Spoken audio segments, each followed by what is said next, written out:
L'épisode 3 de The Acolyte a officiellement, ou plutôt semble réfuter, une théorie de longue date concernant les origines d'Anakin Skywalker. Né sans père, Anakin Skywalker aurait été conçu par sa mère seule avant d'être découvert par les Jedi et d'être considéré comme l'élu prophétisé de la galaxie. Désormais, les origines d'un pouvoir clé de Dark Plagueis suggèrent fortement que les seigneurs Sith ne sont pas à l'origine de la conception d'Anakin dans le canon établi de Star Wars. Quelques révélations ont en effet été révélées sur Osha Aimé dans l'épisode 3 de The Acolyte, révélant que les origines des jumelles, nées d'un clan de sorcières utilisant la force sur la planète Brendog, Osha et May, de leur nom, n'ont pas été conçues par des moyens traditionnels. Au lieu de cela, leur naissance serait liée au pouvoir que le seigneur Dark Plagueis le Sage aurait possédé avant son meurtre par son apprenti Sheev Palpatine. Ainsi, ce nouvel épisode de The Acolyte réfute une théorie majeure sur la conception près de 90 ans plus tard dans la chronologie Star Wars. Et avant d'aller plus loin dans cette vidéo, je vous invite à vous abonner, à liker et voir le summum de la contribution, partager cette vidéo sur vos réseaux sociaux, car ceci est vraiment très important pour le développement de la chaîne. Concernant le pouvoir de force des sorcières de Brendog, il est révélé que ces sorcières, dirigées par Mère Adyseya, vivraient en exil, leur pouvoir et leur croyance en la force étant perçus avec peur et suspicion. À cette fin, ce culte de la force tentait activement de cacher ses activités aux Jedi stationnés aux alentours et apparemment sur Brendog elle-même. Cela est particulièrement vrai en ce qui concerne l'existence des filles jumelles d'Adyseya et de Mère Coril. Avant la cérémonie d'ascension qui concernait les deux jumelles, Osha et May, aurait été découverte à ce même moment, à cette même occasion, par les Jedi alors qu'elles quittaient l'enceinte du clan. Cela a conduit à une série d'événements aboutissant à la destruction apparente de ce même clan. Osha partant avec les Jedi et May étant supposée morte. Cependant, il est également révélé que les deux jumelles n'ont pas de père. Au lieu de cela, elles auraient été créées par Mère Adyseya grâce à la force et conçues dans le ventre de Mère Coril. Avec Mère Adyseya confirmant que cette capacité incroyable de créer la vie était considérée comme non naturelle, il n'est pas étonnant qu'elle ait tenté de cacher les filles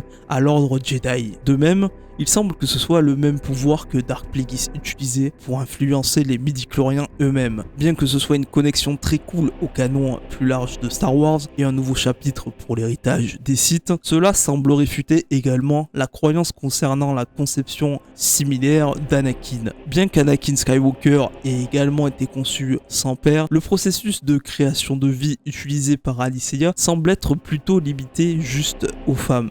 Ainsi, Osha et May étant nées comme jumelles, cela soutient l'idée que le pouvoir d'Adyseya se limiterait seulement au sexe féminin. À cette fin, les lourdes préfigurations dans cet épisode que Plagueis apprendra ou aurait déjà appris ce même pouvoir de force signifie qu'il n'a pas déclenché à travers, du moins en tout cas à travers Palpatine, la naissance d'Anakin comme beaucoup l'ont théorisé depuis la sortie de la Revanche des Sith. Bien que ce soit une idée que George Lucas avait dans les brouillons de l'épisode 3, il a fini par changer d'avis. De même, il a également été confirmé que Palpatine n'a pas déclenché la naissance d'Anakin. Ainsi, ces révélations dans l'épisode 3 de The Acolyte suggèrent fortement qu'une des principales théories sur les origines d'Anakin ait été officiellement réfutée, même si elles avaient déjà plus ou moins par 2-3 bruits de couloir ici et là, réfutées également par Lucas himself. Anakin est bien l'élu de la force. Même sans The Acolyte soutenant l'idée que les Sith n'avaient rien à voir avec la conception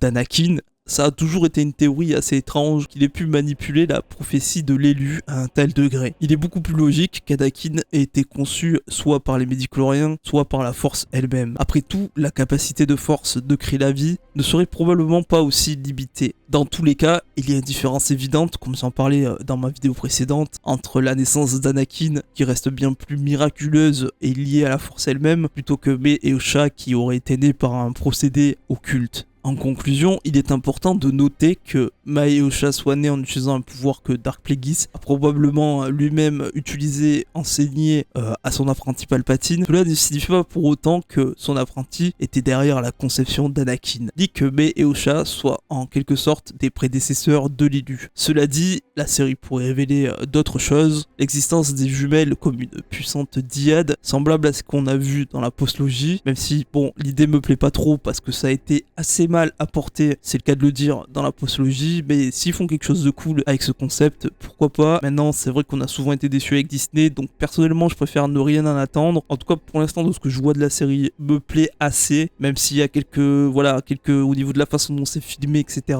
quelques petits trucs qui me dérangent. Pour l'instant, il n'y a rien de scandaleux. J'attends de voir la suite de l'histoire. J'espère juste qu'ils ont un bon script. Et puis on verra. Wait and see. En attendant, chers amis Sith et Jedi, à la prochaine.